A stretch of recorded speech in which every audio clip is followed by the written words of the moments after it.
Good evening, listeners, and welcome to episode 66. You'll find it strange because by the hobby desk I've forgotten that. But anyway, tonight we go. Ben, hello. Sorry, Hi, Ben. mate. Hello. Hello. Ben is chilling out in the mess hall of the. Is it UNSC? Is that the? Yes, I think so. Nostromo. USMC? Something like that. Anyway, the cool ship from Aliens. Is it Aliens or Alien? Alien. It's the Sulaco one in Aliens. Oh, that's right. Anyway, long intro now. So, hobby desk. We talk about our hobby. Then we go to the Galaxy of War. So we've had a preview. Not us specifically, everyone. So had a preview of some new stuff coming out. So we talk about that, and we do the same in the Mortal Realms, into the community, usual ramblings and awesomeness, and the wilds, where we've got some stuff that we actually talk about rather than just do filler. It's great. So do hold on or skip forward if you haven't. In our defence, it's been like a good 20 episodes since we had filler in Wilds. We have. Yeah, but by that point, I'm not really listening to you, so I don't remember that. Right. Fair enough. Hope you choke on your tea. Hope it's gone cold before you come to drink it, and I hope your paintbrushes are fluffy every time you come to use them. Oh, mean. Guys, grab some refreshments. Pay no attention to them. We'll see you on the hobby desk.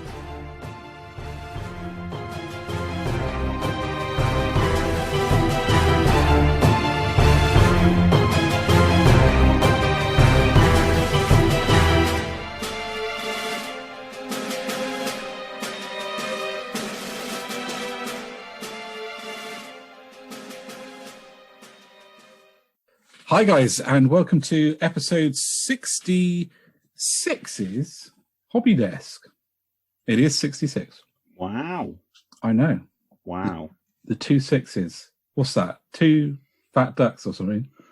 I don't know. It's just the anticipation before 69 to me. But there we go. Excellent. So it's been a bit of a funny couple of weeks for me. I haven't actually finished many things. I haven't. What I've been trying to do for the last, since Christmas, is to finish something once a week, just to have something finished. But this last couple of weeks, we had Mother's Day, and spent the whole day on Mother's Day with Joe. But I've been mainly working on hobby-wise, getting that batch finished. So pushing my way towards that. So I got loads of like big steps done. So yellow is finished, transfers are done, the browns are finished, the greys are finished, so like the stone things. Pretty much the fur is done as well. The reds are done. All that really needs doing is their faces, and then the final highlight on the red armor and yellow. So the blue armor or blue-grey armor and the yellow. So not too far to go then? No, really not. I think I'm almost at that stage where I tend to break a unit off, finish them, go into the next unit, finish them, go on to the next unit, finish them. I think I'm almost at that point. That's cool. Really happy with how the bikers came out. So I really wanted, with the bikers, to try and treat the bike almost like a background. I know that might sound odd. So I'm not intending to put too many edge highlights on there or, anything sort of super detailed. I'll do like the little control panel. I quite like doing a scanner thing on that. Yeah. On the bit. And worked in with a little sponge. So I've always used, for sponging work, like just torn up bits of blister packs. But because Games Workshop don't do blister packs anymore, I'm kind of running out. Oh, do you know? I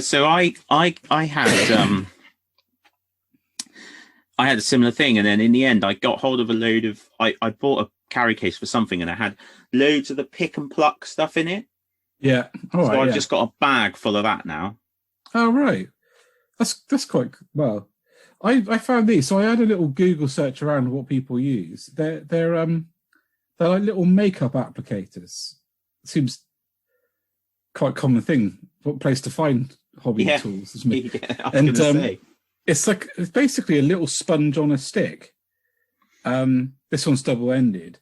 I like sponge on a stick, but it's more like the cake pop style sponge on a stick I go for.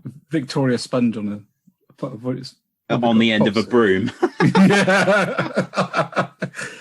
I found that really good, Dan.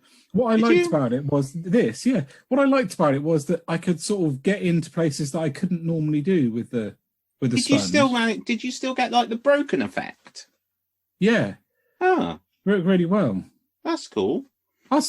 It's a bit kind of finer, I suppose, a little bit.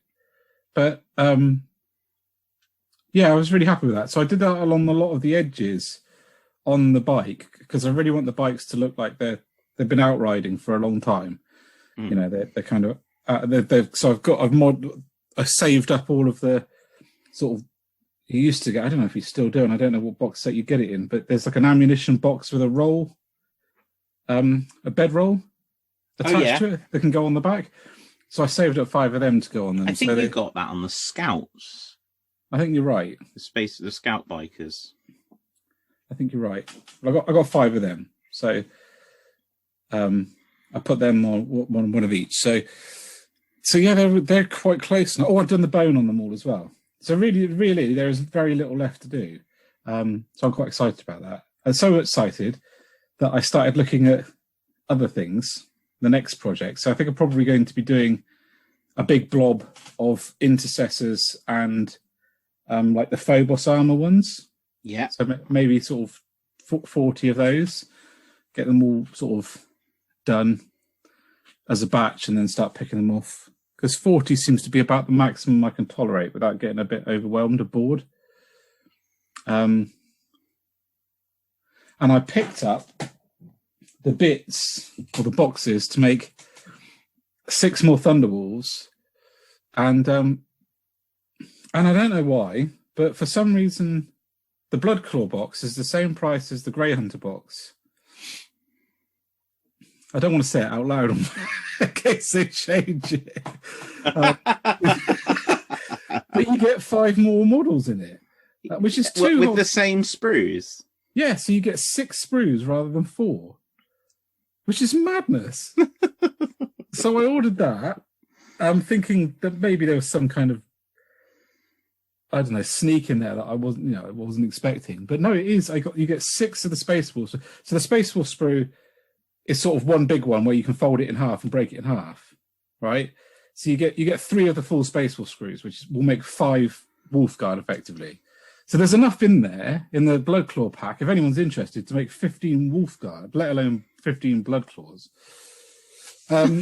So I'm going to turn 5 of them into. I got the upgrade sprue again because I got to pick that up intermittently just because I love the shoulder pads on it. The original one, the Astartes one, rather than the Primaris one. And I'm going to do. And I picked up 5 jump packs, which come on the most massive sprues ever. That is hilarious. And came in like a bag for life-sized bag. It's just ginormous. It's like, really? Gotta love it. Well, anyway, so I've got 5 of them, and I'm going to make 5 Wolfguard with jump packs. And I'm tossing up between. They're all going to have storm shields, and I'm probably going to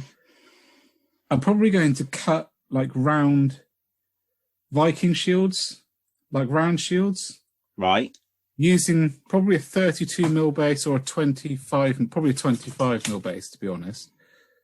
Yeah, probably a 25mm base, and then plank it green stuff like the metal trim on and the boss, and so have them with those, and then I'm trying to work out whether I want to do Power Fists, Lightning Claw, or Thunderhammer, to the extent that I'm actually considering buying magnets so I can do either. You look perplexed. I'll tell you why in a minute. But I think that magnets...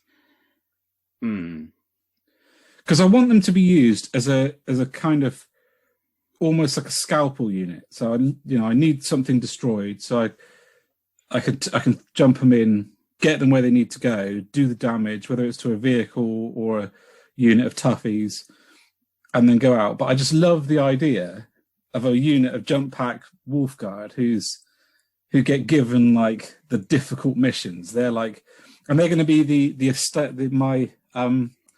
my firstborn version of the Skullbjorn, so the shield wall. So they're going to be like the ones where Ragnar's like, that needs to die, and they're like, yes, Lord.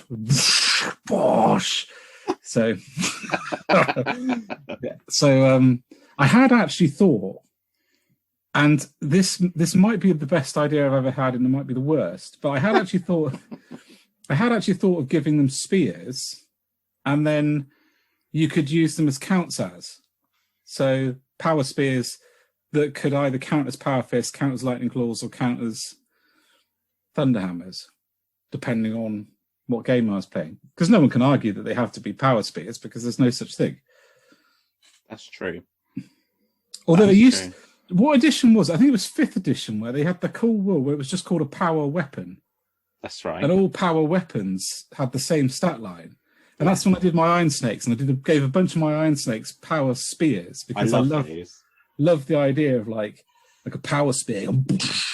I still say, even now, if someone says to me, what's your most memorable thing about your snakes? It's those dudes with the power spears, because it's like the power sword, isn't it? But on the end of a that's right, pole, yeah. And I love it. I think it's great. Big, nice, long bladed spear.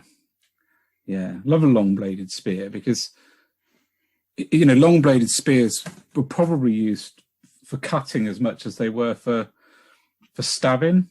And I love the idea that there's more of a skill. You see them, they'd be spinning them around and and making space around them with it, rather than just the stand on the shield wall and stabbing forward, which is what most spears were for, keep people away and then stand in line and stab. But when you get the long bladed spear, there's some great ones in the London Museum, Viking Age ones, and they're about as long as your forearm.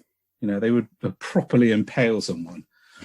And I might model it. So, for thinking of like a Viking Age spear for my Space Wolves, I thought they would be quite cool. But I was going to try and have a go at sculpting them digitally and then getting you to print them, actually. But we should see. Start printing some of the myriad of other things that you've purchased. Yeah, please. So yeah, that's pretty much it, painting and hobby wise. The other bit of hobby that I've done is, so far this weekend, I've been insulating my hobby room, my shed out back. Oh yeah. Yeah. So because of lockdown, it's been quite difficult to get on and do that. Why? You locked down out of your own shed? No, a lot of the companies I know. I've struggled to get the stuff delivered, and but then I was going through it in the middle of the week and realised I could get the wood for the stud walling and the insulation from Homebase just down the road. I could have been doing it for months, but don't tell Joe that. No. Yeah, so that's good. Good. That's me. Yeah. So I've done a couple of things. So when we last recorded with Valbjorn, I was working on the Rebel upgrade pack. So the 4 different alien type dudes for Legion. So they're done. Finished them off again, keeping it real basic with contrast paint, and just a nice coat of varnish, decent looking base done. Stormtroopers as well. So I did the Stormtrooper upgrade pack. Exactly the same deal, really simple, white and black basically. But the great thing is they're stormtroopers. They look like stormtroopers, you know. You wouldn't look at them and think they were anything else, to be honest. So I think there's a risk with those models, to be honest, of just overdoing it. You could easily overdo it. You don't need to. So they're done. And then I've been working on my Nurgle again, and I've been, yeah, I know. I've been really struggling, to be honest, because there's quite a lot going on them, and I sort of got myself in this place where I was like, oh yeah, I've got a really quick way of painting them, but they're still not quick because there's a lot to go. There's a lot to do, and also there's a real fine line between weathering / kind of Nurgly bleh, and looking rubbish. So yeah, you know, I kind of struggled there a bit. I seem to have made a bit of headway now. Broken the back. I've sort of finished one apart from his base, so I'm working on their bases now. That's a good trick of yours. I always like that. Doing the base sort of halfway through. Yeah, I mean, it's easier with these guys because they don't stand on their base. Like, I build the bases separate and put the two together. But I think the base is such like, it's that bit that like you think you finished and then it's like, oh damn it, I've still got to do the base. So if you get the base done early, then when you think you've finished, you've actually finished. So I do like to do it that way. So yeah, we've been doing those. So that's 5 Blight Kings and a Lord of Affliction. So that's like the hero one. So they were supposed to have been done last month as last month's quest. So I'm hoping this month we decided that we would do a hero and catch up. So this counts basically because the last month was supposed to be the Blight Kings and then the hero for this month. So then I'll be caught back up with my mighty 12 models. Because it's the size of the army. And then I'm thinking probably some Plague Bearers. Yeah. They should be quite quick. Yeah, absolutely. Are you going to contrast them? Yeah. So Plague Bearer flesh is the kind of colour that I use for all the demons anyway, to try and keep them vibrant. Yeah.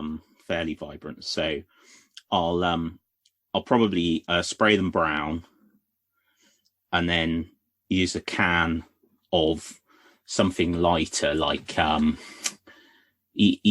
not, well, either Grey Seer or the other one, Wraithbone, and go over the top. And then I'll use an airbrush to like zenith with white to bring it like some spot zeniths of white. Then put the Plague Bearer flesh on and then go in and pick out like the sores and shit like that.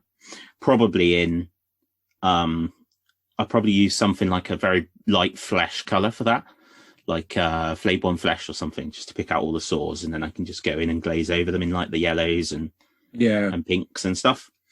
So they should be quick. So I'm tempted to just go in and go with like 30, just do 30 in one big go, which would be nice.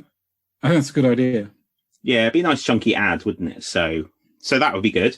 Are you thinking of shoving in? Sorry to interrupt you, buddy, but are you thinking of shoving in a bit of variety with the Plague Bearers that you could paint in a similar way, like some Nurgling bases or like the Nurgle hound thing? Is it? Yeah. I will do in time. Yeah, I'll gradually grow into like a. But you're not going to do them in the same batch. No, I don't think so. No, no, because to be honest, a couple of reasons.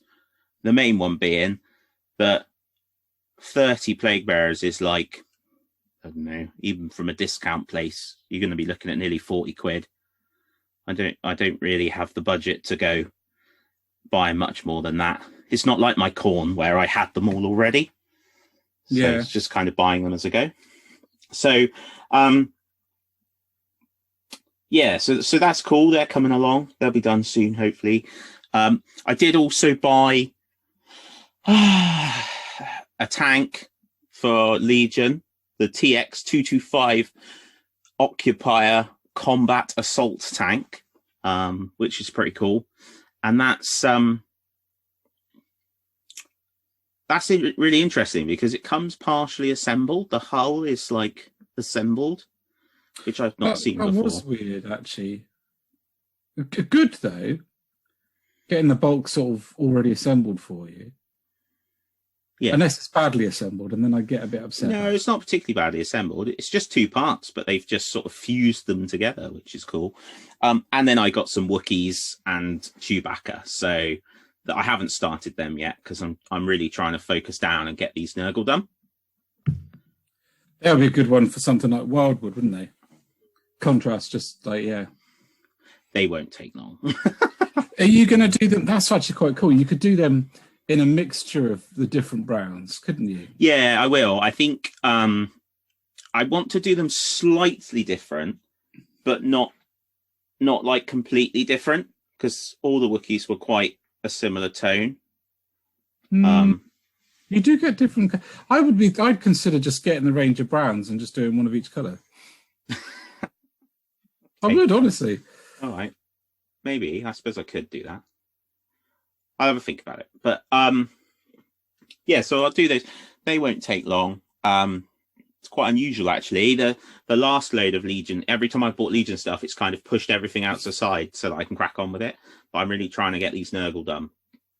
And then on the horizon, and something I've just found on the Tinterwebs is a conversion chart, really good conversion chart that I will link you later, for all the different paint ranges to each one, to each other.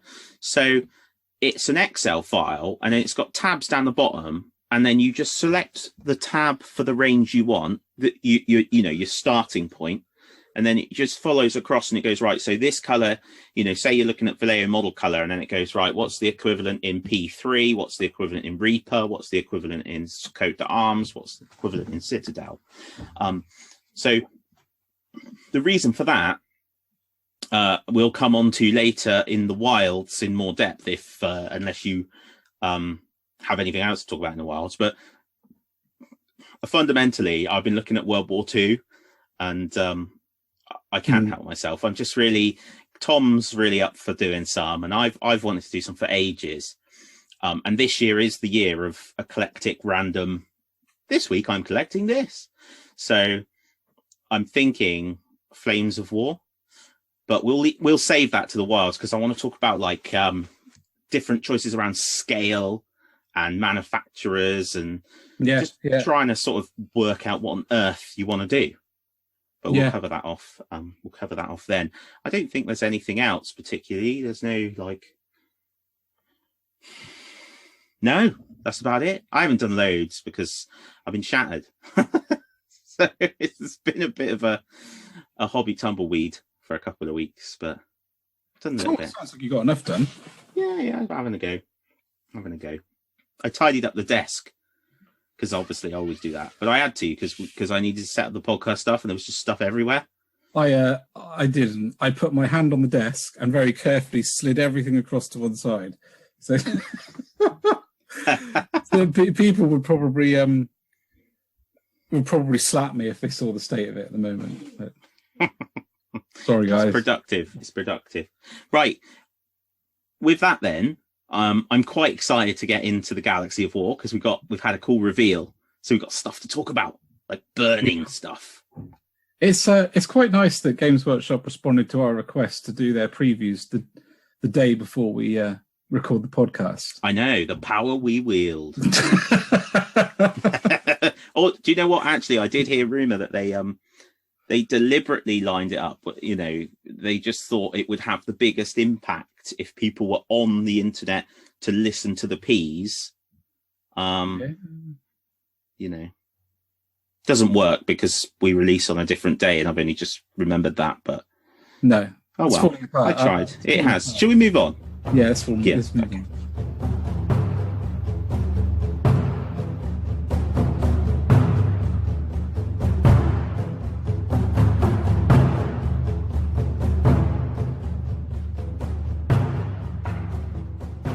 All right, listeners, welcome to the Galaxy of War, where we're going to be riding squigs. Yeah, we are.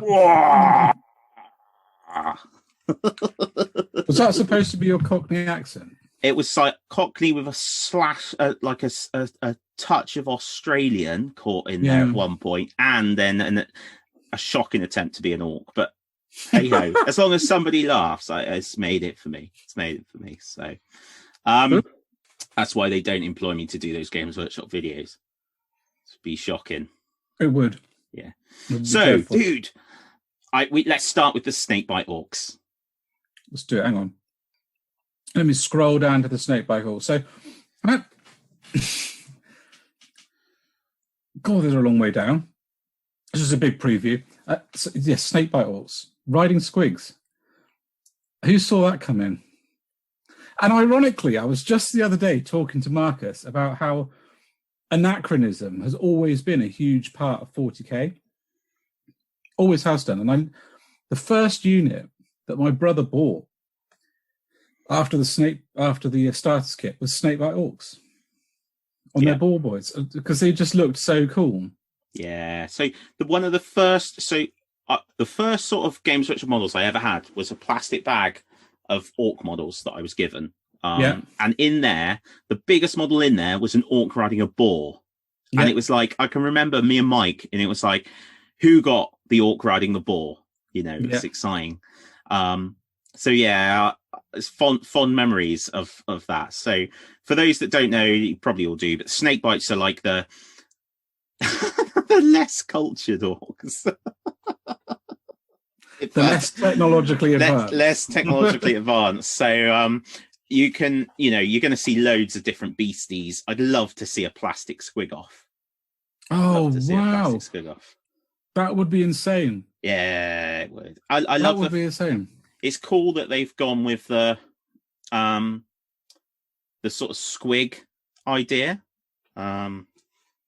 I'll be interested to see if there's any non-squig beasties in there as like a throwback to what was. I'm not expecting there will be, but a squig pig is the best thing I've seen. It's like a squig pig boar thing. It is. I think it really makes me hopeful for them opening the door on those slightly obscure parts of the races again. So things like the Eldar Exodites, that to be fair, the Gene Stealer cults was like a really tiny sideline, weren't they? And then they burst into being an army. So this is just brilliant to see. And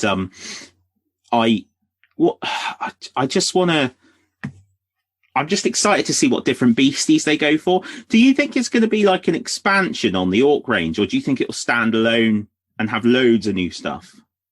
It's a tough one, isn't it? I think it'll be an expansion, only because they could quite easily have done Speed Freaks as a standalone book, and they didn't do that. So I think you're just going to end up with an orc book that's the same size as a Space Marine book. With just like massive number of options, and that's what it's very orky. It is, exactly. That's about what I was about to say. The best orc armies are the ones where there is a massive variety. All of the different orc tribes and all the different orc groups have come together, and a war boss has managed to somehow get them all to listen to them.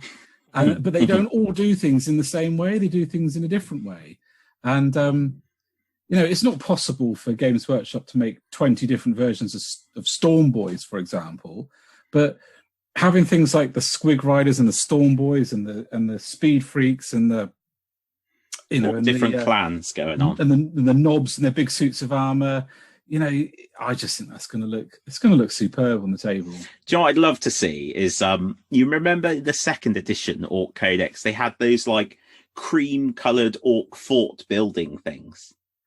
It would be great if they did a couple of them, but like sort of a bit more up to date methods, but in homage to the Snakebites.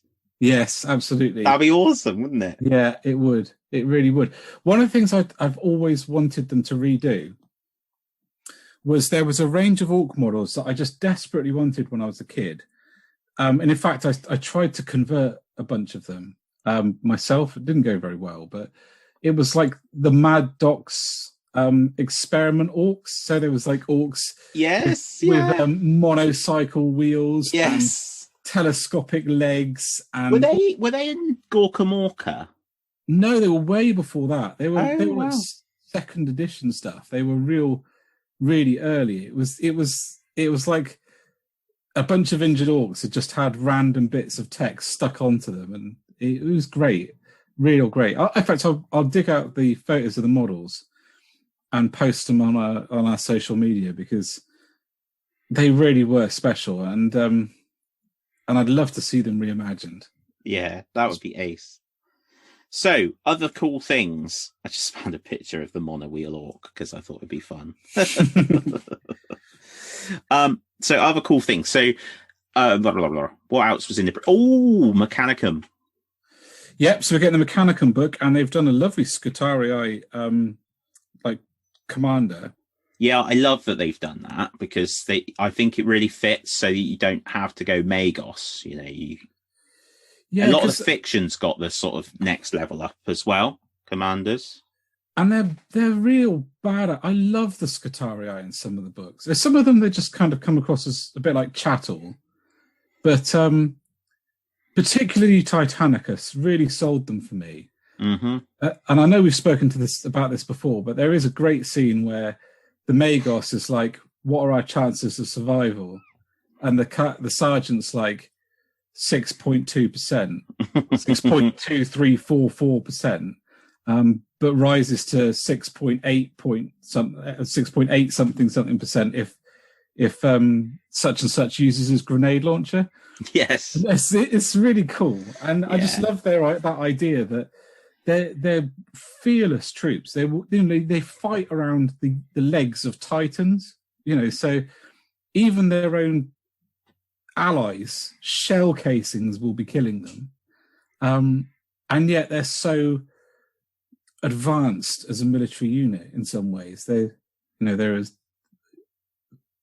almost robotic in how they fight, into the precision.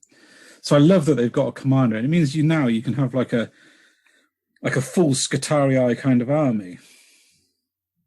Yeah, absolutely. They've obviously getting a codex. Yeah. To bring everything together. So it's going to be a monster, isn't it? Yeah, it is. And it's because there's been a lot of changes for lots of bits and bobs. So like the Omnithopter. Yeah, I love that thing. I do. It's really Dune. I love it. Love it a lot. Yeah, it's really good. Really good.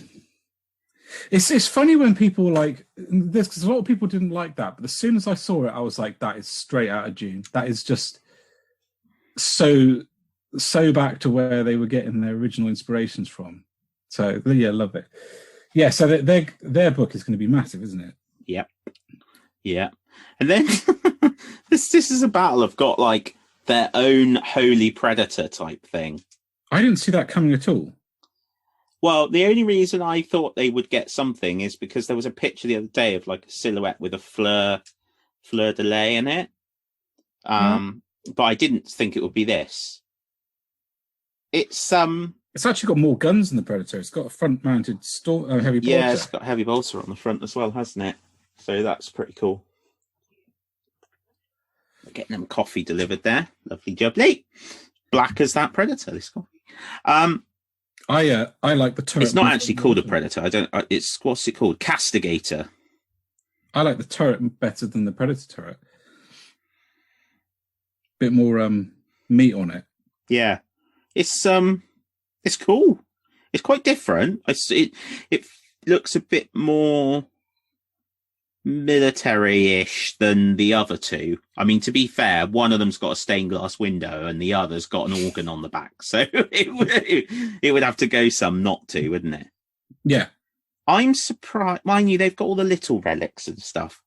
I'm surprised they didn't go for some like ridiculously oversized sort of shrine with a saint dead in it or something on the top. But it's They can't have too many dead saints. No, that's true. There'd be no one left to fight, would there?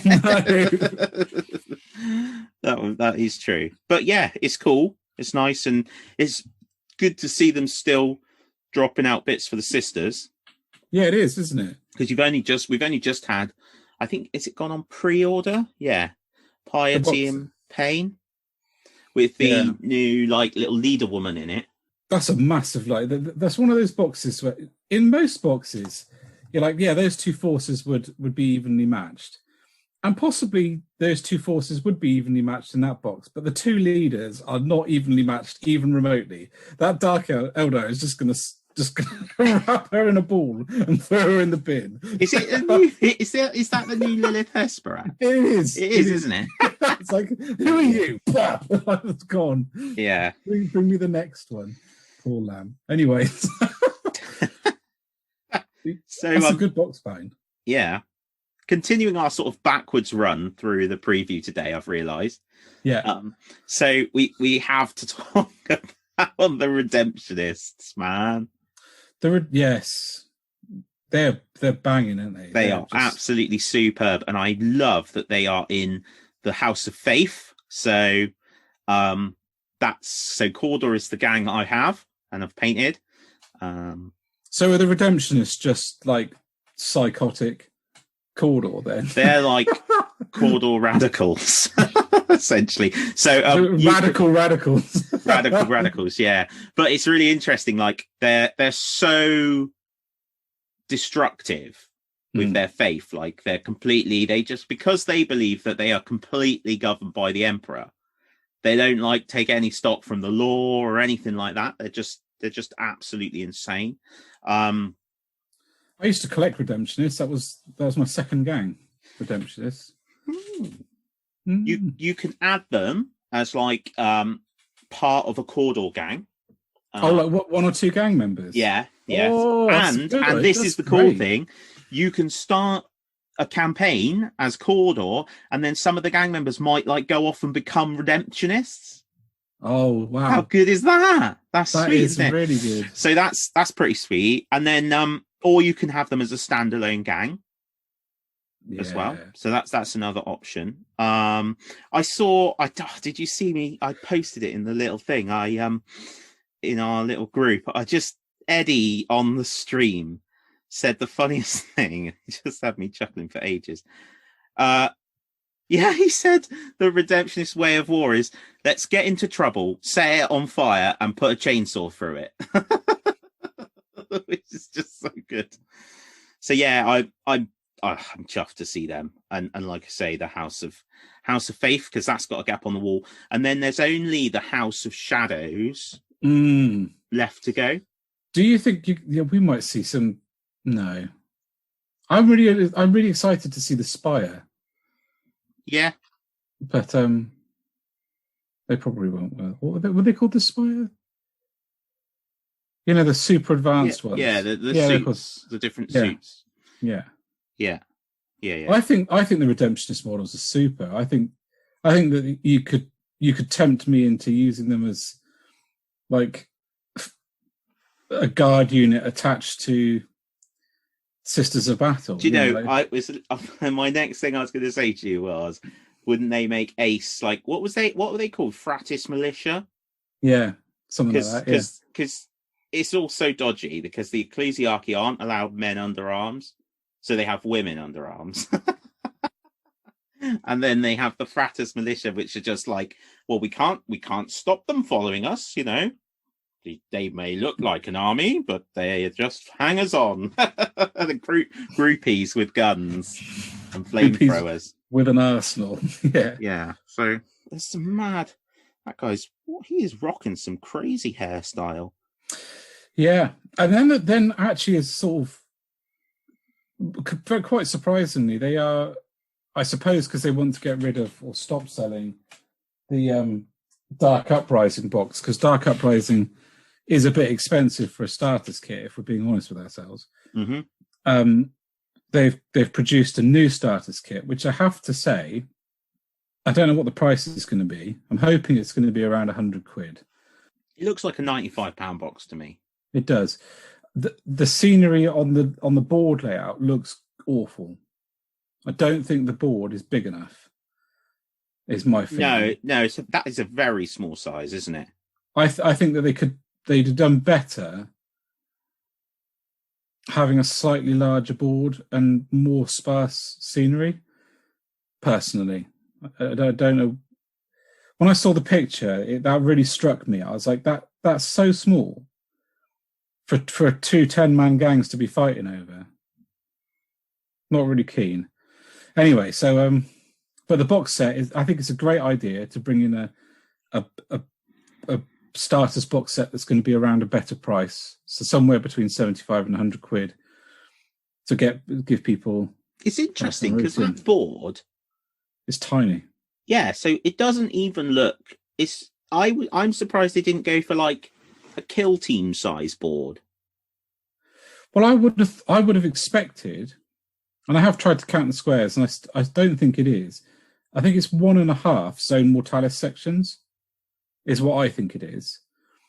I would have thought minimum that you'd go for 2 zone mortalis sections. Yeah. It's probably very frustrating not going to be zone mortalis size either. 6, 7, 8, 9, 10. 8 by 10. So it's 16 inches by 20 inches. That's quite small, isn't it? Yeah.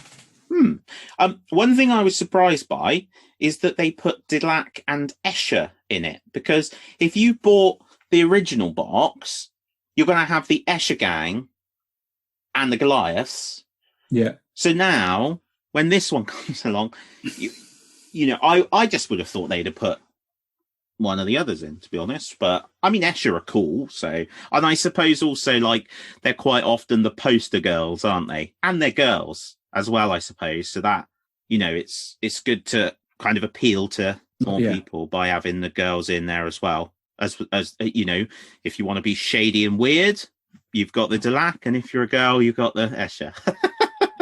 So on the whole appeal thing, I think you're right there. I think if they'd put something like, for example, Orlox or Van Saar in there, I'd probably got it. Just because I don't have either of those gangs, and it would probably be cheaper. Yeah, but good to see another starter box, because that means, well, not that you doubt that the game's got some life in it when you see all the stuff they're bringing out, but it's nice to have another starter box there. Yeah. You know, quite clearly a stamp saying this game's here to stay. I mean, it is worth pointing out that if they value this in the same way as they valued Pariah Nexus, it's going to be around 350 quid. Yes, but I think we should probably not once more go back to the cost of Pariah Nexus. Interestingly, the follow-up boxes of the separate Necrons and Heavy Intercessors coming out really soon. Are they? Yeah. Yeah, so I watched quite an interesting video by Tabletop Minions talking about Pariah Nexus, and I hadn't really put this together. And he makes the same points as I have about the cost, but he made some points that I hadn't thought of. So the rule book in there isn't being sold separately, and they've not announced that they're intending to sell it separately. And it is currently the only place that you can get the full set of data sheets for Space Marines and Necrons. So if you're a Space Marine for Kill Team, yeah. Oh, for Kill Team. Yeah. So if you wanted to use a lot like the newer models, like Assault Intercessors, in your Kill Team, or the new Necron models, at the moment, the only way to do that is to buy Pariah Nexus, and I think that's not I don't think that's great at all. I think they should definitely have had the book separately and had Pariah Nexus as an option. And he said as much, I think, and I completely agree. But let's not focus on that. So was there any more 40k in the reveal? Not in the reveal, no. It is worth saying that the pre-orders have gone up, and that Piety and Pain is gone already. Has it really? Yeah. So that's gone. So Drukhari Codex is up on pre-order now. And they've got a hell of a combat patrol. Yeah, so it's really good. I really like it, because I think it's nice to see one which is a real core of the Dark Elder army, and there's loads of stuff in there. Good mix of things to do. Ship things. Yep. What are they, Ravagers? Well, one is a Raider and one is a Ravager. Wow. And then you've got 5 Incubi, 10 Dark Eldar, and then a Dark Eldar Lord. The Archon, yeah. The Archon. So that's like your army, basically. Yeah. So that's real tempting. I'd love to get that.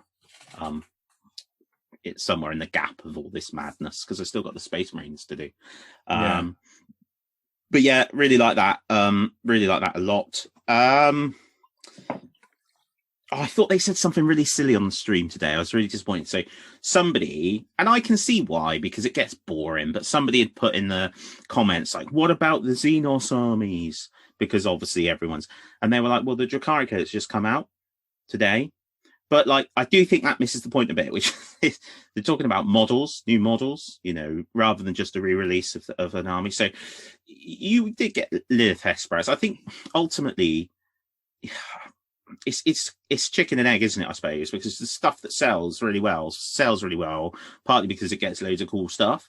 But I think there's loads of love coming along for loads of things, and we'll just see. I mean, we are going to get orcs riding boars. So, yeah, I was about to say. Sorry, orcs riding squigs. So it's coming. So yeah. Interestingly, so Plague Purge, which is the Crusade mission pack, that's up as well.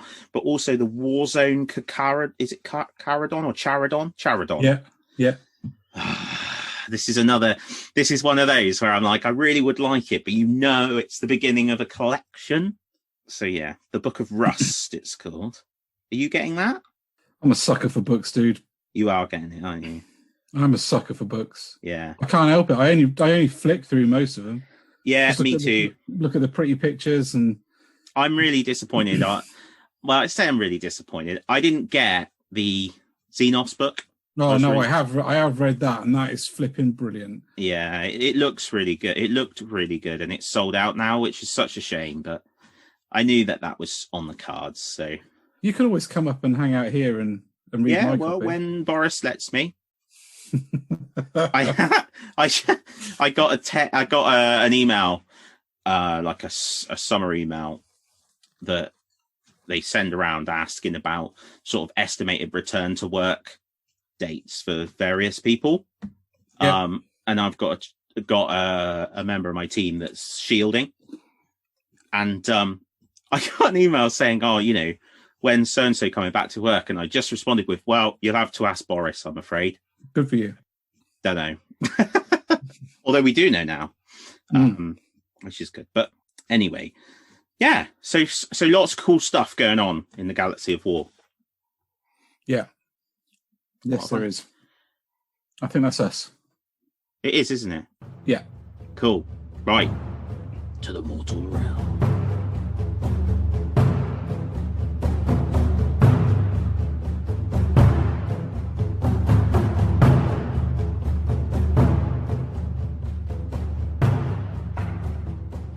Hi guys, and welcome to the Mortal Realms.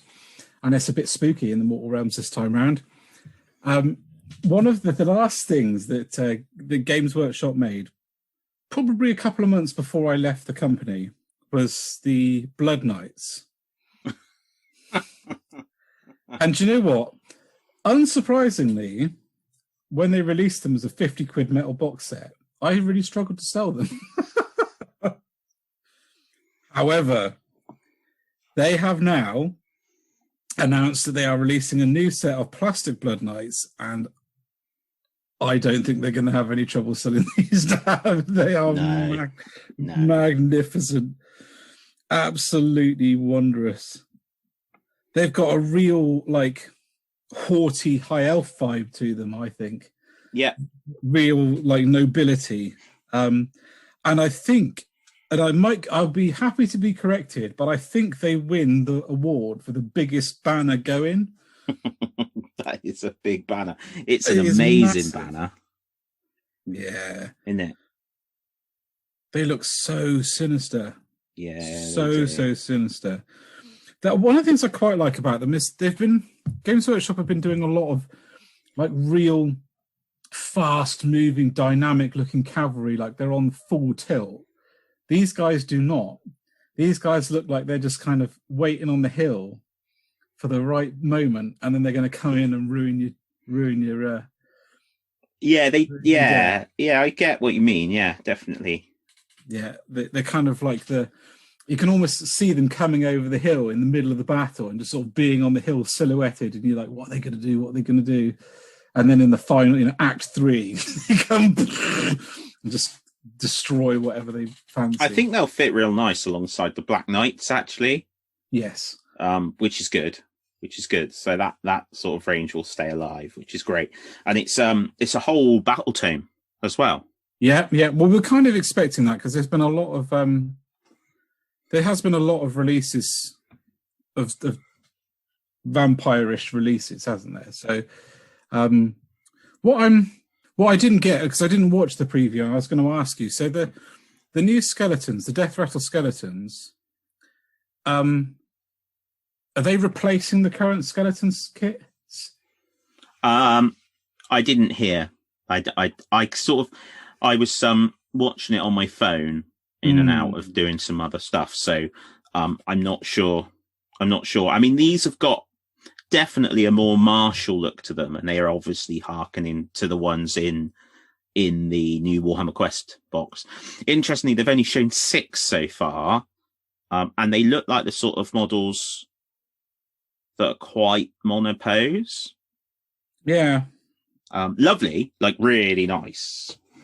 I just wonder how big that, how many you're going to get.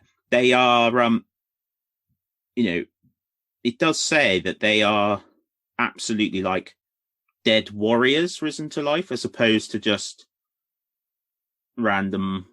Lending the martial might of fallen heroes. Yeah. The vampires' dread ambitions. I don't know. I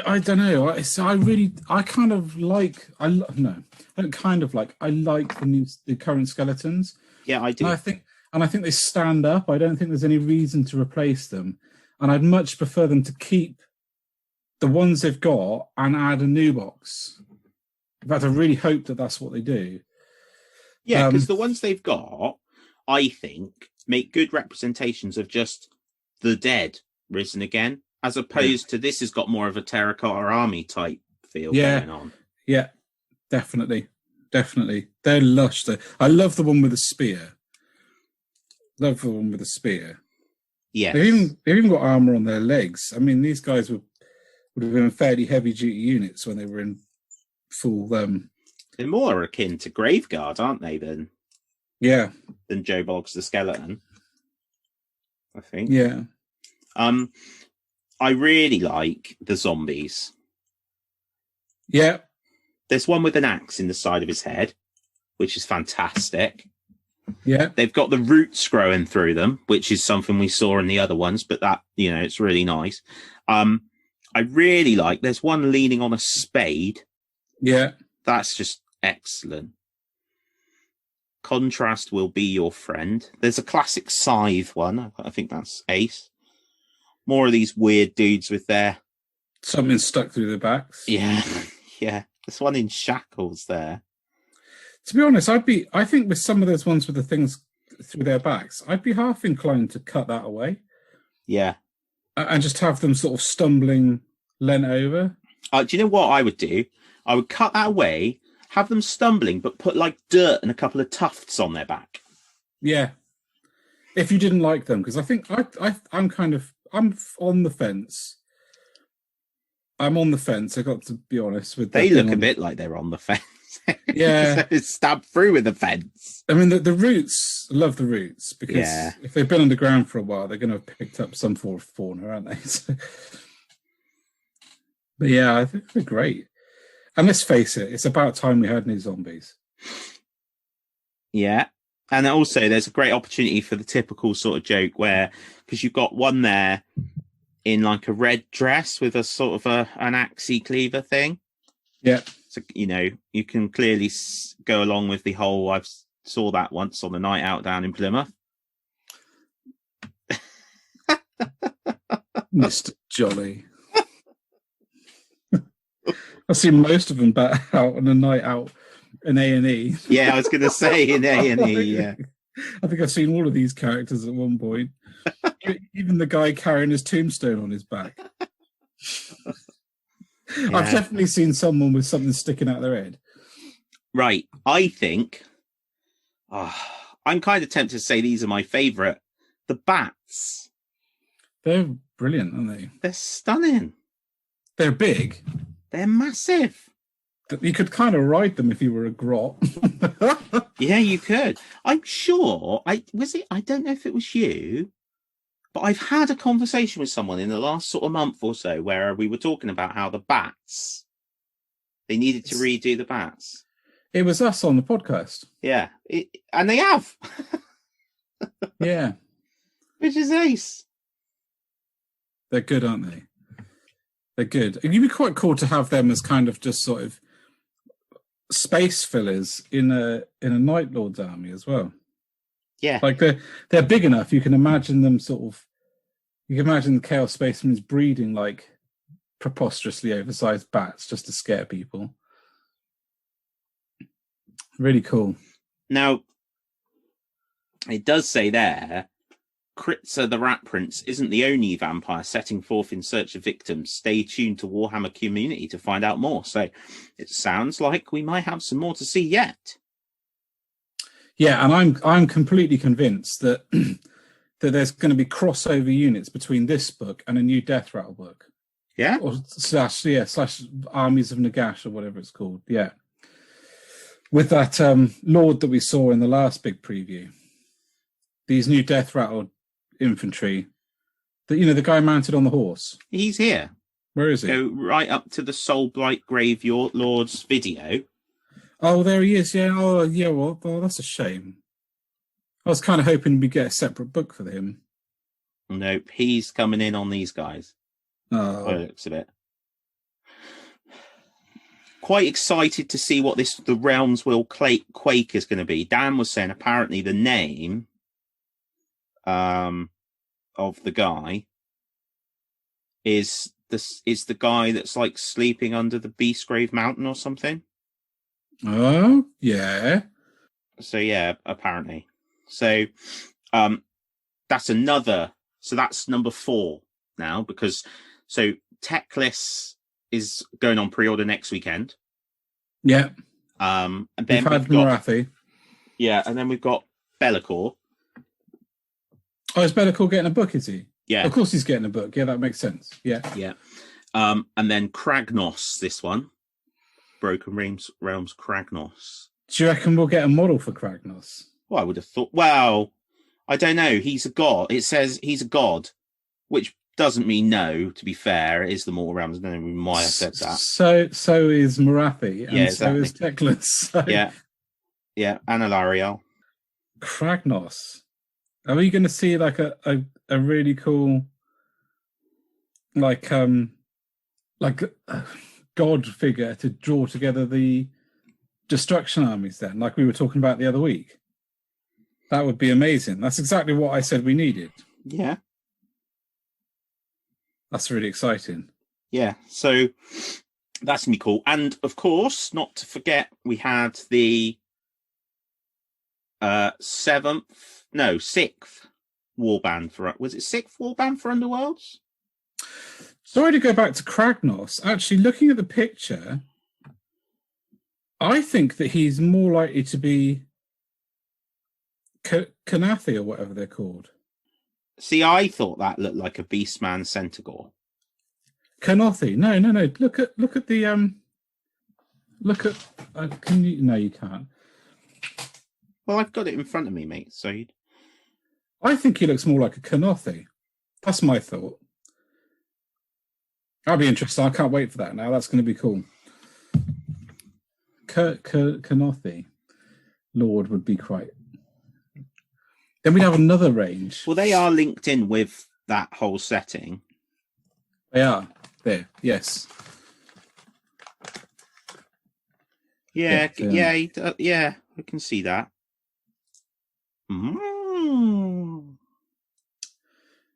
Imagine the whole Kanothi army. I mean, it's not like there's enough armies in Ages.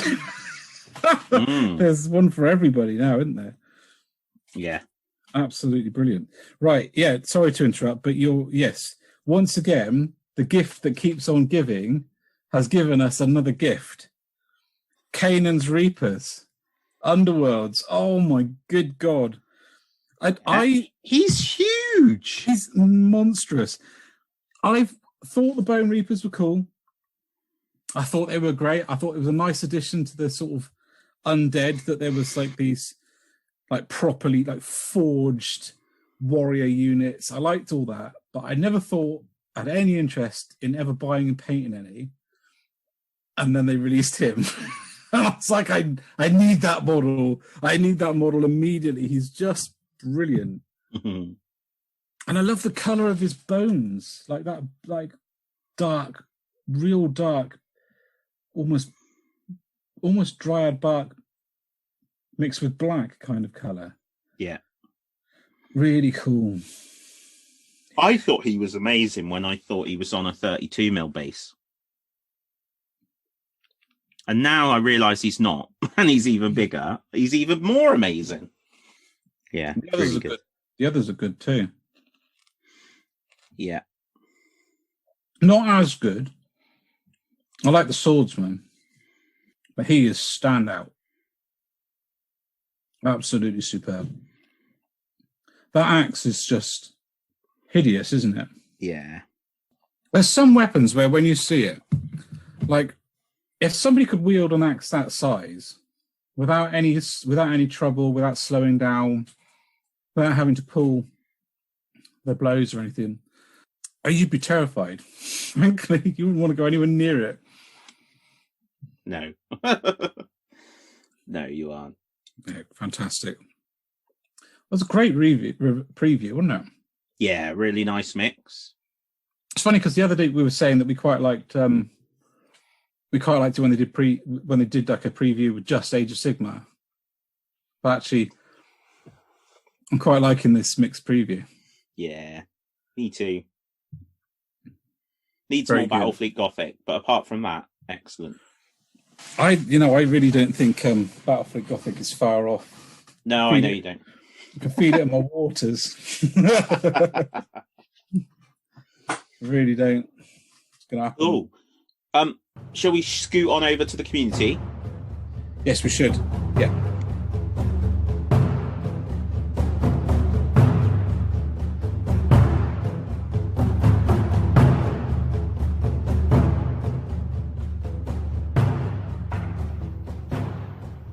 Hail, glorious community. 65 times I've done that now. Actually, probably more than that by the times I've done it and then either lost the file or had to re-record it for some reason.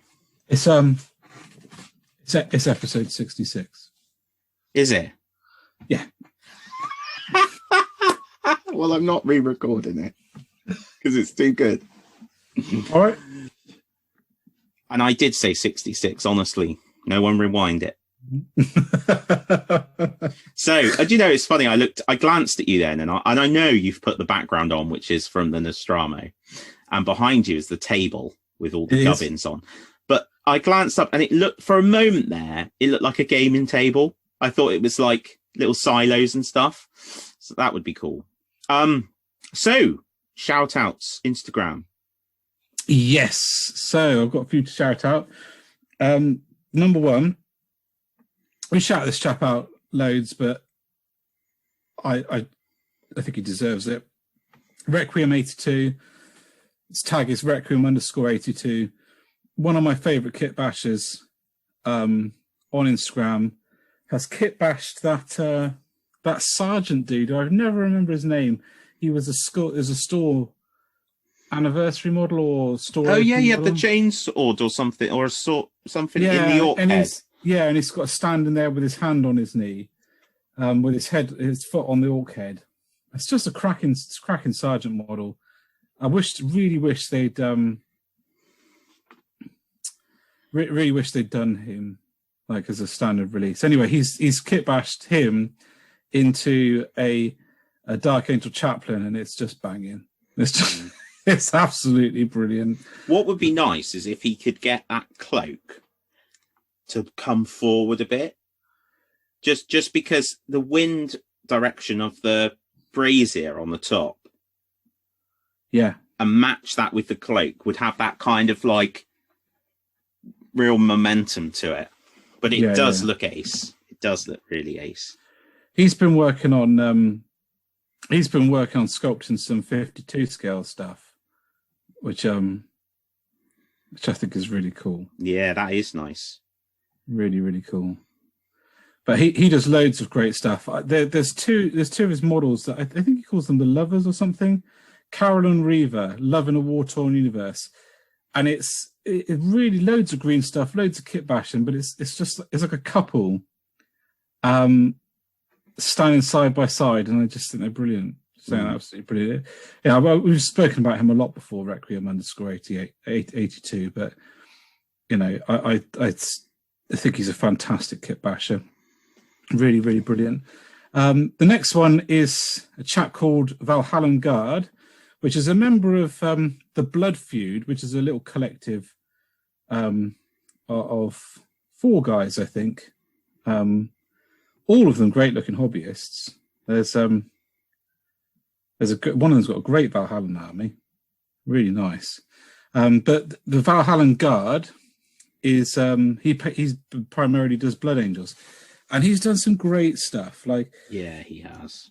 The one of the more recent things is he's done the conversion I've seen a lot of people do, where they converted the aggressors into Terminators, so to make them a different scale.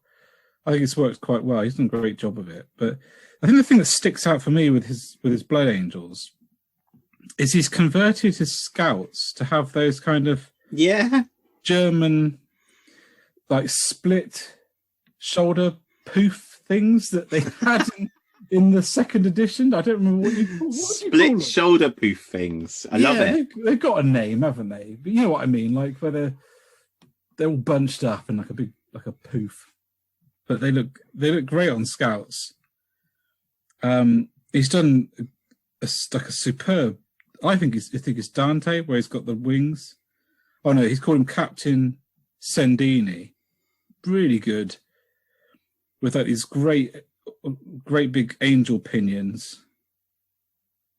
Yeah, so it's one of the best things. There's a really nice, if you go down, there's a chaplain where he's got like the old chaplain and then his new chaplain. All right. Can you see that? Oh yeah. Really cool, isn't it? Yeah. Yeah. I think it's one of the best Blood Angel armies I've seen. Yeah. I like it because it's kind of strange in as much as it's vibrant and dark and grim. I don't know how he's done it. It's like, yeah, I really like it. Not dissimilar, to be fair, to your Space Wolves, in as much as you've got that grittiness, but you've also got the pop factor. Yeah, that's what I tried to go for. Is to keep the vibe, keep the colour, keep the kind of technical aspects, but have a sort of realistic, grimier feel to them. Yeah, I really like these. I've scrolled through them a lot. In fact, I think he might be the responsible for the Valhallans as well. Anyway, that's Jack Newton, or Valhallan Guard. And they're a member of the Blood Feud, if you want to see all of them are Instagram handles. Right, so who's next? Wait for the mighty Wurlitzer to open itself up. My last one is one of our listeners who hangs out in our hobby forum as well, and he's been converting a Yunarii. Yunarii, is that pronounced right? Yeah, I think so. Yeah, Eldar army for since I think we've been doing the podcast actually. Yeah, he started with Space Marines, didn't he? Anyway, he has got just a genuinely fantastic Eldar army. He's done some superb conversions. We've shouted him out before, but really, I just love to just draw people's attention to him again. So there's things like one of my favourite ones is this. It's a Wraith Lord cradling an injured Eldar in its arm while it's knelt down, and it's just so evocative. It's really, really great. and he's got this mix in the army of the different sort of cultures involved. So, for example, you've got that Wraith Lord cradling his dead companion. Then you've got the more Drukari aspect, where they've got this poor dude strapped to the front of a Reaver or a Ravager or whatever they're called.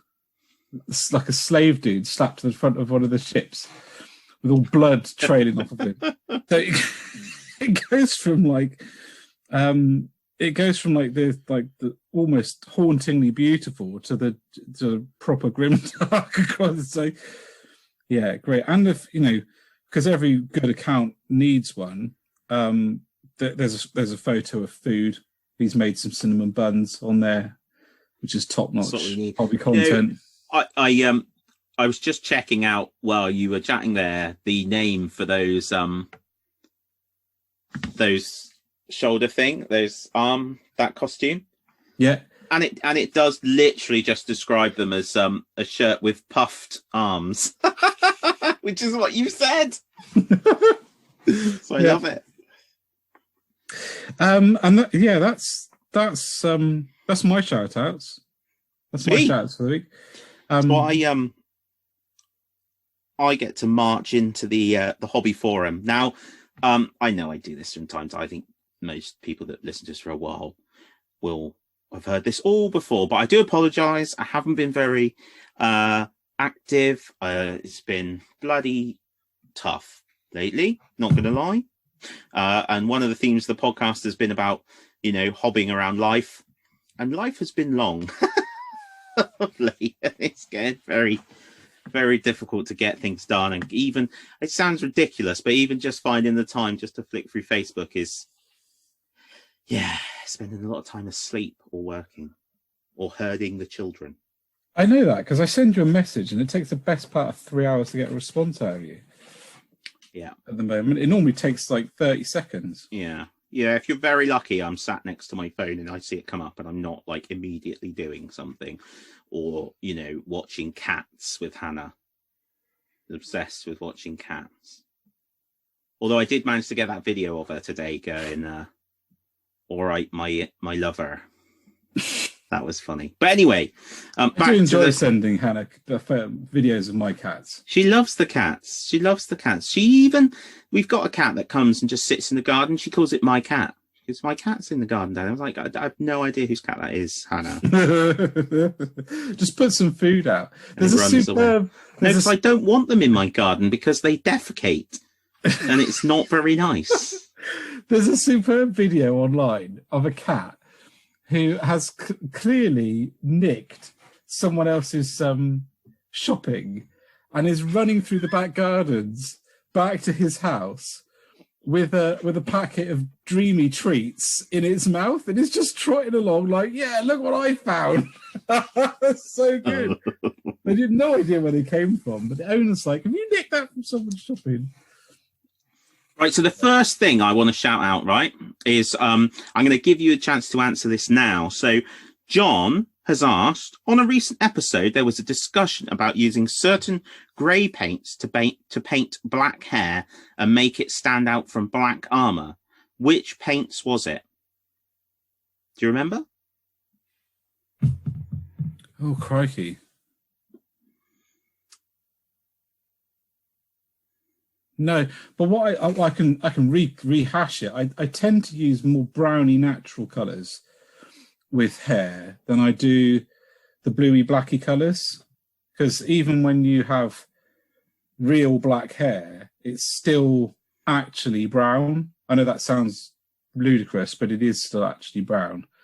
And so I tend to use something like Skaven Bright Dinge, or the other one.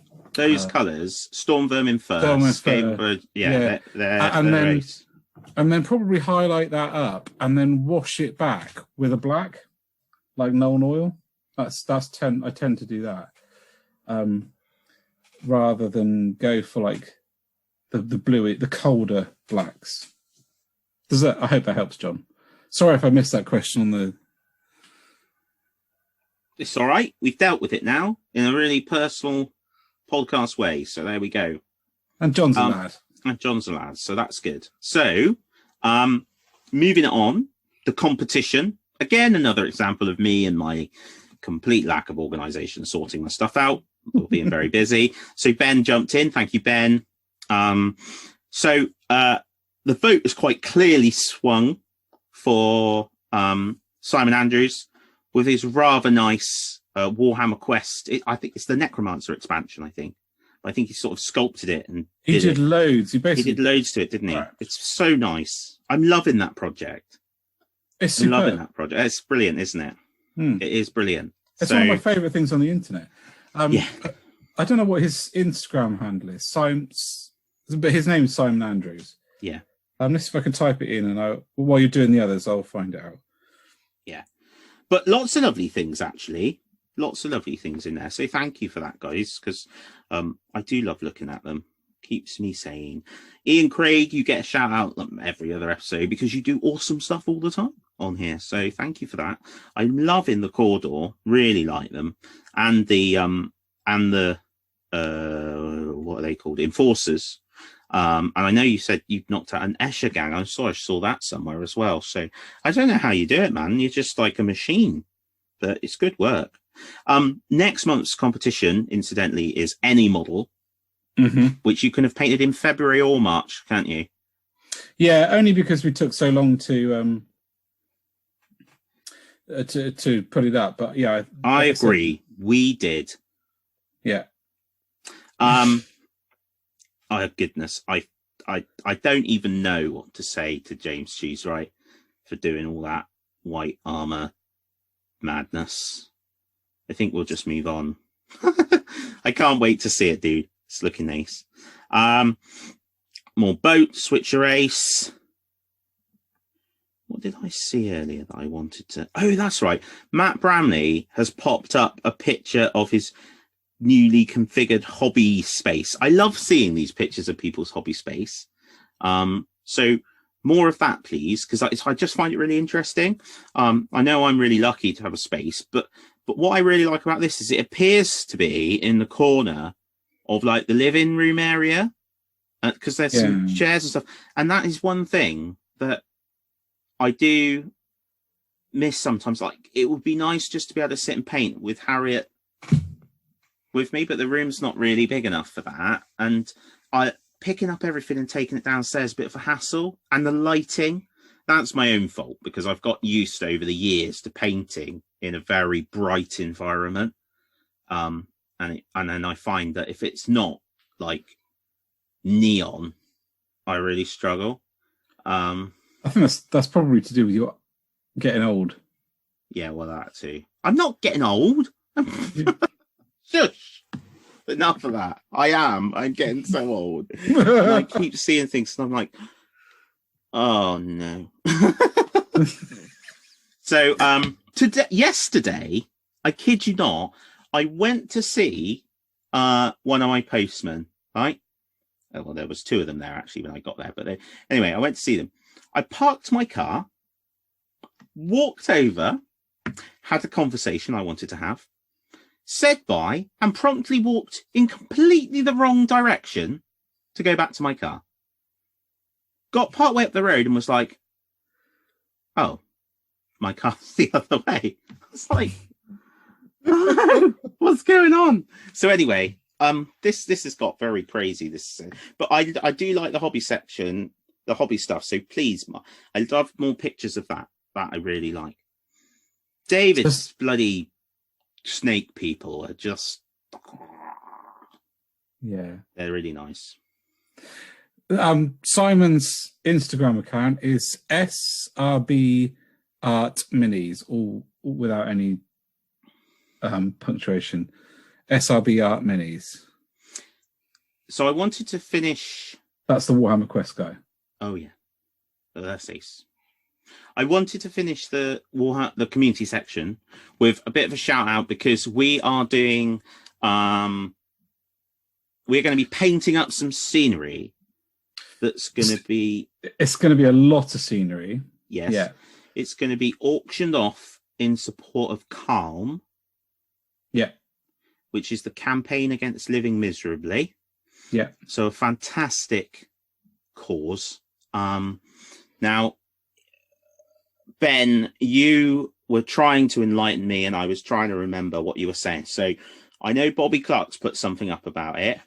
Yeah, so it's the whole event is called 40 Hours of 40K, and it's run by a chap called Andrew, and you can find that on Instagram and I think Twitter and Facebook. And the idea is that over a weekend at some point in the future, and we'll obviously talk about it a lot as we get closer to it. There's a whole weekend sort of where there's fundraising for this charity. All right, so it's 40 hours of 40K, all one word on Instagram, and there's a similar thing on Facebook. The chap who runs it is a Warhammer hero called Andrew Weller, and we will be getting them on the podcast at some point, and maybe even having like a special podcast for the event. But what we're going to be doing in the meantime is we're going to be painting a board's worth of Warhammer 40K scenery and a board's worth of Age of Sigmar scenery. And if we can source a battle mat to go with each of one of those as well, we'll try to do that. But we wanted to shout out Curtain Games.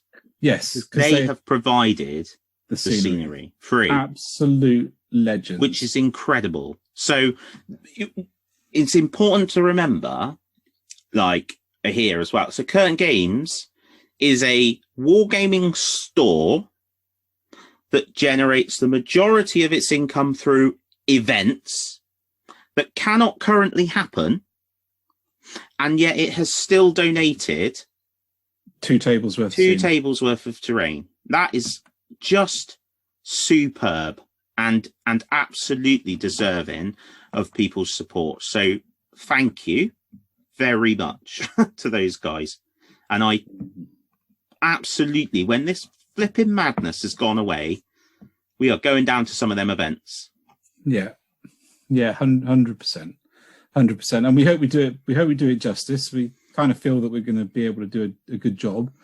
The plan is currently we're going to aim for a sort of graveyardy, broken city, cursed city look for the Age of Sigmar terrain set to go with the Cursed City box set. 40K terrain. It's the core of it is going to be the Vertigus box set. Not quite sure what I'm going to do with that. Dan's going to be painting the Age of Sigmar stuff, and I'll be painting the 40K stuff. But yeah, so if we can get hold of some battle mats, that'll be awesome, because then we will be auctioning off a whole board with a battle mat. But it's going to be a huge lump of scenery. Huge lump of scenery. I know I'd absolutely love to win. Just here's a ready done table of scenery. I'd love to win that. I think it's going to be hard for me to give it over, so I haven't got a fully painted scenery table painted up. Yeah, I know. Oh, sorry. One last community shout out. Ben, the bass Chambers, has just finished his, apart from the bases, ironically, because they are coming from Micro Art Studio. He's just finished his Achillean Guard. They're incredible. So good. That yellow. Oh, like a mustardy yellow. Oh, it's wonderful, isn't it? With salamander spots. Yeah, it's great. It's great. So with anyway, the 40 hours of 40K, we will start building up messages and posts on our Facebook page, and whatever support you can lend them would be much appreciated. Absolutely. If it all goes well and lockdown doesn't happen, our plan is to get together for the 40 hours of 40K and hobby for the weekend and do a kind of maybe even a stream for it. We're not sure yet. But it does entirely depend on 2 things. One, that I've finished my hobby space so that there's a room big enough for us to do it in. And 2, that COVID restrictions are allow us to do that. Which we cannot promise anything. No. And with that, thank you, community, for being awesome.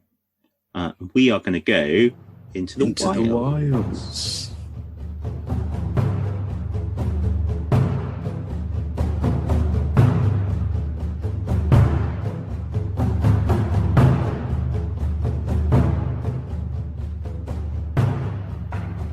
Hi guys, and welcome to the wild. Dun dun dun. Got a fair bit to talk about this week. We have, which is nice. I'm going to start. Dan's going to start. He's going to start by talking about tanks. By talking over you. If I could, like, if there was a short list of 5 things that I reckon you would talk about to anybody, to a stranger, tanks would be on that short list. Yeah, I love tanks. For those that don't know, and have got this far, well done. So, when I still lived down in Plymouth, one of my closest friends and I set up a gaming club, and when I was still at school, and then it moved into a pub, and it grew, and it's still there now, and he does a fantastic job of running it, and it is really superb. And but we used to just spend loads of time together and do loads of hobby stuff together. And one of the things, Ant was really big into World War II history. And I wasn't particularly, if I'm honest. And then one day he took me to Bovington Tanks Museum. Around 4 months later, I purchased a Fox armored car, which when you look it up, is a tank with wheels in all respects. So sadly, I don't have it anymore because, much like many things I've done over the years, it was an impulse that I could in no way maintain nor afford. But it was fun for a time. So I love tanks, but I've never really delved into historical gaming, particularly, or indeed World War II gaming, even though I've been really interested. So I decided this year I wanted to do something, even if I just paint one tank. I want to do something historical based, and Tom is really interested in it as well. And so we've been looking at what Tom the Tank, yeah. So we're kind of torn because you've got Pendraken, who do a 10mm range, really comprehensive, lovely company, little UK based company, just bought a new premises. Doing really well, do great range, 10mm ranges across loads of stuff. And when I say they're a great company, I was on the Blitzkrieg Commander, which is their rule set, Facebook, asking about what people thought about the different scales. And the owner, Leon, came on and told me he'd send me some samples for free. I didn't have to pay the postage. And he sent me a little sample of Imperial Romans, a little sample of Napoleonics, because these were all the things I'd mentioned I was interested in, and a sample of some World War II stuff, including a Bren carrier and a few little troopers and stuff. So really, I mean, that's flipping awesome, isn't it? That's incredible. You know, and he didn't send that because, well, not that I'm suggesting we would attract such attention, but he didn't. He had no idea I was anything to do with the 2P's, with a podcast or any social media. I was just bloke A in the K in the thing. So that is just awesome. So that's sort of in the one camp, and then you've got Bolt Action, which is the 28mm, bit bigger, different type of game, really. But really nice models, very easily accessible as well. Warlord games, good quality stuff. Very similar to a kind of like a Games Workshop-esque, you know, everything's on the website, painting guides, etc. And then in the middle, you've got 15mm, which is Flames of War. And I really like 15mm scale. I think it's a great scale because it gives you tanks that have some presence, but the infantry is small enough that it really can benefit from some speedy painting. But probably because of all the madness at the moment, Flames of War stuff's not really easily accessible in the UK right now because it's from New Zealand, I think. Is it? I did not know that. Yeah, Battlefront Miniatures is New Zealand. I'm sure it's New Zealand or Australia, but I think it's New Zealand. And no interest at all in they do a Team Yankee World War III stuff. Not interested in that particularly, but I love their 15mm stuff. I think it's really nice. And their starter set is incredible. It's like, well, if you shop around a bit, you can get it for 32 quid, and it's got like a little German army and a little American army in it. 32 quid. And again, they've got this kind of Games Workshop style-y. I guess there's an awful lot of books and literature for that one, with different campaigns and rules in. And it's obviously Flames of War is its own rule set. So it's just trying to decide which to do, really. Yeah. And it's really tough because I'll think I'll have absolutely made the decision. Like before we started talking tonight, I was totally in the camp of Flames of War. Good price, have a go. I've just literally had that conversation, and just talking about Pendraken makes me think, no, you know what? Really want to support those guys. Do 10mm. And do 10mm. So it's tough, isn't it? It's really hard. It's really hard to decide. I've always quite liked bolt action. Yeah. I am a fan of 28mm scales. I always have been, always will be. Yeah. I mean, I also like 28mm scale. But I like little scales as well. So I don't know. It's really hard. It's really hard to decide. But you bought a How to Paint World War II stuff book, didn't you? Yeah, so I bought, that was good actually. That's from Battlefront. So this is based on 15mm. But obviously, you can use that, you can extrapolate, to use a big word. Is it the uniform guides and stuff like that? Yeah, so it's called Colours of War. It's their second series of Colours of War. So it includes guides for the World War III Team Yankee game as well. It's also, they've done a deal in the last year or two with Vallejo to do all their paints. Yeah. So it uses all of that as an up-to-date paint system, which is why I was looking at the conversion charts. Vallejo are great when it comes to historical painting, though, because they produce colours specifically for historical painting. Yeah. So they will have like, an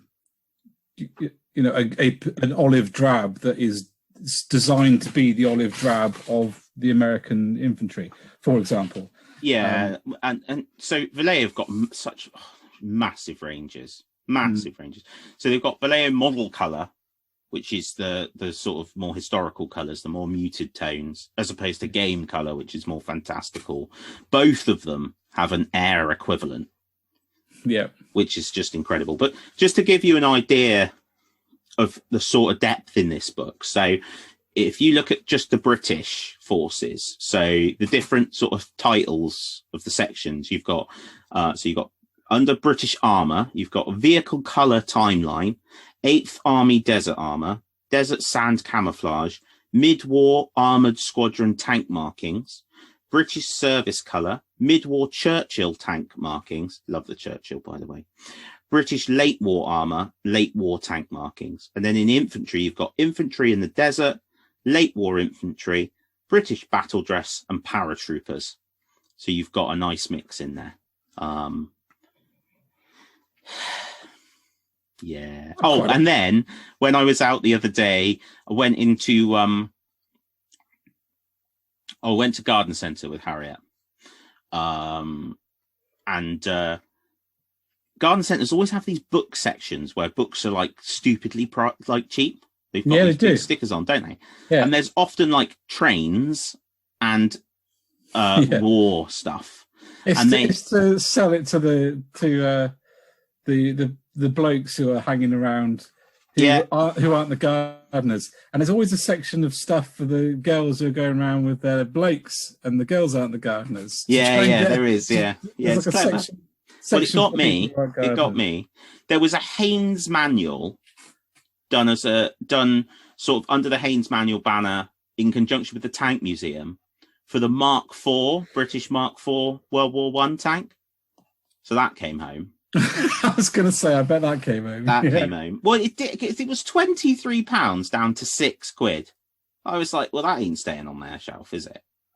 That's really interesting because that's like the very, very early development of the tank.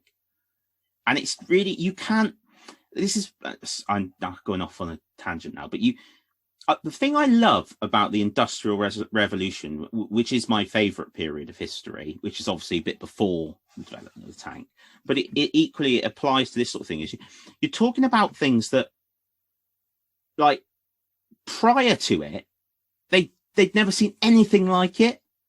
And it kind of come out of someone's brain. It's like when, and this, now we're off now, Richard Trevithick, when he invented the high pressure steam engine and drove it down a road, people must have been get in the mindset of like how flipping insane that was. You know, there was sort of roads for the stagecoaches, but they weren't great. But you imagine you've only ever seen wheeled contraptions being either pushed by a person or pulled by an animal, and then one goes down past you with neither of those things. Yeah. That's just insane. Not to mention the best bit, that they were so overjoyed by this experience that they parked it up outside a pub, went in, got drunk, and it exploded because it ran out of water. But that's just brilliant. But yeah, anyway, I've gone off on a tangent about some other stuff now. But there's loads of periods of history which I find those moments would have been. Could you imagine being? I want to say the word barbarians, but I don't like the term barbarian in a historical sense, because they're often very highly sophisticated cultures. But imagine being a less technologically advanced culture coming across the Romans for the first time, when they were wearing the slatted steel plate armor. You know, men covered in steel. Yeah. They'd have been like, what in the actual are we fighting? Are they even human? Yeah. It's those moments in history must have been incredible to, mind you. One of the things that is quite shocking about the modern world is that we have things happen technologically that is so incredible, such massive leaps of technology, and people just don't even lift their heads up from their table. But for example, SpaceX launching a rocket and then landing a rocket. Oh my gosh, yeah. Is such a massive leap in space technology. I've watched that video about 15 times, because if you went back to 1968 and showed them that video, they'd probably choke on their coffee. Yeah. They wouldn't believe it was possible. And most of the people on this planet have not even registered that happened. No, it was pretty epic, to be fair. So yeah, in summary, I don't know what to do. But it's going to involve tanks. And it's going to involve World War II. Yeah. Good. I like the Flames of War idea, personally, because of the box set. But I also think that the Pendragon 10mm sounds like that's almost probably the best customer service I've heard from apart from maybe War Bases. Yeah. From a wargaming company. Yeah. Yeah, and I, you just want to reward it, don't you? Warbase is selling a German sentry box for 1 penny for the lockdown half term as a thing to do with your kids. I'll never forget that. No, I know. Well, and also they did a thing where if you needed a few bases just to finish off a project over lockdown, and as long as you weren't taking the mick, they'd send them you for free. Yeah, they sent you a few bases out, up to like 25 MDF bases for free. I mean, that's just brilliant, isn't it? Right. Yeah, it's crazy. It's awesome. It is. It's really. So, yeah, I've got one or two things to talk about, and I think it's quite exciting as starting a whole new sphere of war. If anyone has any suggestions, thoughts, whatever, then please tell me. So I picked up some really nice models from Black Scorpion.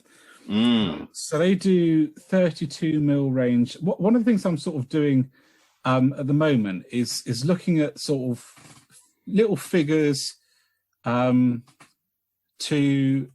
create a sort of collection of kind of role-playing models. And one of the things I've always quite fancied is a good solid unit of like medieval kind of guardsmen to sort of be like town guards or something. And they've released a bunch of guys. I don't know what they've actually called them. Men-at-Arms in their range, the Brennanmore range. Men-at-Arms and a noble. And the noble is very kind of Norman-esque. And they're just great. They're really great. Very historical, but... they look fantastic. I love them. They're really, really good. Really chuffed with them to add as like a Men-at-Arms. And of course, they came up on Instagram and I jumped over and had a look. But looking through their Brennanmore range, there's some really, really cool models for that you could use for like thugs or mercenaries. So there's actually a set called Mercenaries 1, Mercenaries 2. And then there's the City Guard as well, which I'm not so much of a fan of, but they're nice nonetheless. There's great units of Halfling Warriors. Really, really nice. There's a Halfling King. No, there's a king riding a toad, a giant toad. A Halfling King riding a toad? And I think I don't know. I think it's either a king or a Halfling King. I think it might just be a king, actually. It's ludicrous. Riding madness. A toad. I love it. Riding a toad. Anyway, they're great. And there's a dwarf on a snail. That's pretty insane. But just for like role-playing models, I thought they were fantastic. I love the idea that a dwarf would mount himself on something that would potentially make him even slower. There's a goblin on a tortoise. Quite mad. Anyway, really reasonably priced as well. So the nobleman was £4.50, and the four guard were £9.50, which I thought was really reasonable. And they're really good quality, Dan. Really nice quality. They're resin. Yeah. So I've had a few. I don't know where one. I don't even know what I did with it. Actually, I might have even. A lot of the stuff that sometimes I don't know what I've done with, I've sent to you. Yeah. But I had like a chef. Oh yeah. No, I've got him. Yeah, you did send him to me. Yeah. Yeah. So I had him, and then some other dude. But I also got way back in the midst of time an elf Blood Bowl team that they did. Yeah. But yeah, I used to see them because I tell you what, anyone that's not done this, go to like a little, well, not too little, an independent show, like wargaming show. But for me, it's always been Reading, and I've been to some big ones. I've been to Salute, but Reading is just a good size, about 70 different traders, and they've always been there. And yeah, they just do some great stuff. Really like their stuff. They did some wonderful pirates. Yeah, they do. They do some wonderful pirates. Yeah, and a wonderful it's called Tombstone. Yes. Wild West thing. I'm assuming like it's called Tombstone, based on the very awesome film Tombstone. which is effectively a Western film collected up of one-liners, and then they tried to form it into a script and largely succeeded. Yeah, great. So I'm really chuffed. I'm really chuffed with them, Dan. Like, really, really chuffed. And the other thing that I've signed up for is the Daybreak Miniatures Patreon. I was quite taken by their dwarves and quite taken by their goblins and their orcs, and they've just released the paladins, which is really cool. And I bought from Dragonborn Prints. I got them to print me some of their dwarves, and they're very nice, I have to say. Resin's a bit brittle. I don't know if that's the thing about 3D printing. There's a few things that I've needed to stick back on that broke in the post, but very happy indeed with them. They look the 32mm dwarf that I have put together is somewhat big. He's huge. I love it. He's about the same size as my 32mm guardsman that I've just purchased. So I'm not really sure what scale they're supposed to be, but nonetheless, they look awesome. And they're again, they're for like the idea is for role playing models. I can sort of pick one up and paint one and collect It's nice, isn't it? It's nice to have a reason to just get all these like random little bits. Yeah, absolutely. And yeah, absolutely. Love role playing. And I've always liked role playing with miniatures. The problem is that I also like role playing that's quite epic, quite grandiose. So big settings, great big events. So, I've DM'd campaigns where the opening scene was a massive battle between a guard and like the northern tribes of orcs, and the players were the survivors of that battle, who'd been conscripted into it. And I really wanted to have like an army of like role play orcs and troopers that weren't Warhammer, because if you're playing Warhammer Fantasy Roleplay, I'd totally do that. I'd just put the armies on the table and do it. But yeah, I've always quite liked that. But you kind of get limited by how long it would take to set up a scene and then put it away again. But nonetheless, having models is cool. Talking about roleplay, we played 2 sessions of the Alien Roleplay, playing through the Chariot of the Gods scenario. Really, really loving it. Very, very well constructed set of rules. Really simple. With what I really like is there's a kind of fear mechanic built into how you roll the dice. So if you have a attribute, say like, for example, strength, and you have a skill that you want to perform, so for example, heavy machinery, then you'd roll the number of dice that was equivalent to your attribute score and your skill score.